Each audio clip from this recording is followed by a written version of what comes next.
Trump pledges to take action in solving what he calls the North Korean problem. We have our foreign affairs correspondent Connie in the studio to dissect the real estate mogul's seemingly impulsive actions and its impact with us. Connie, welcome. Good evening, Daniel.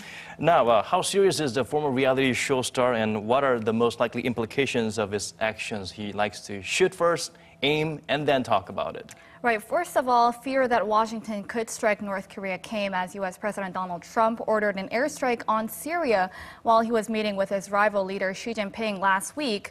And U.S. Secretary of State Rex Tillerson said the U.S. strike against Syria did mean to serve as a warning to regimes like North Korea. And adding on to that warning, Tillerson noted Pyongyang should acknowledge that Washington will take action if they cross a certain line. So comparing this to the previous U.S. administrations, experts agree that the level of tension is indeed at a different stage. But on the other hand, there are opinions that the downside risk is way too big for the U.S. to make such a radical move. The U.S. administration, prior administrations also had the opportunity to carry out preemptive strike against North Korea, and there's a reason why they haven't done that. So I don't think that the factors that prevented the U.S. administration from carrying out the preemptive strike before has changed now.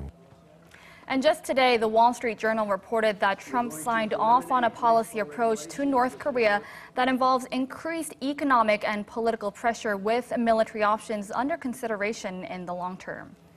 Right, and of course, China has been maintaining a unique and traditional relationship with North Korea. It tends to be the big brother to the regime, saying there should not be such harsh sanctions against it.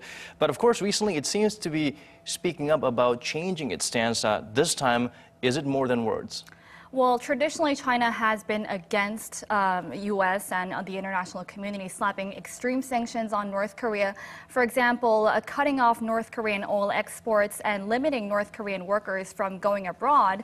But following last week's U.S.-China summit, Beijing has upped its pressure on Pyongyang, saying that it's going to agree to stronger UN Security Council resolutions if the North carries out another nuclear test or an ICBM launch.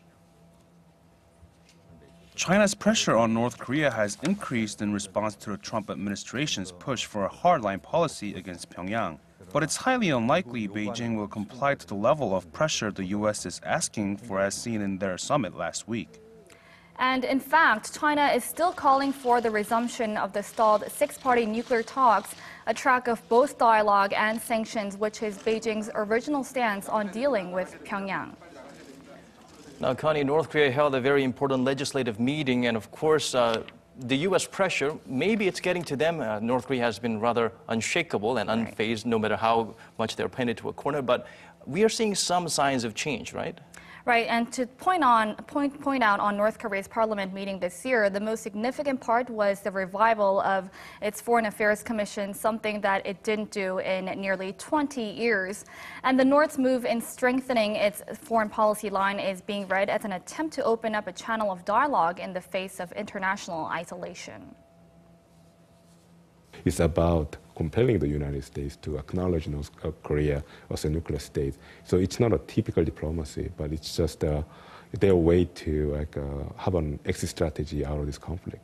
If you compare Kim Jong-un to Kim Jong-il, his father's regime, Kim Jong-il has always combined military provocations with foreign policy initiatives.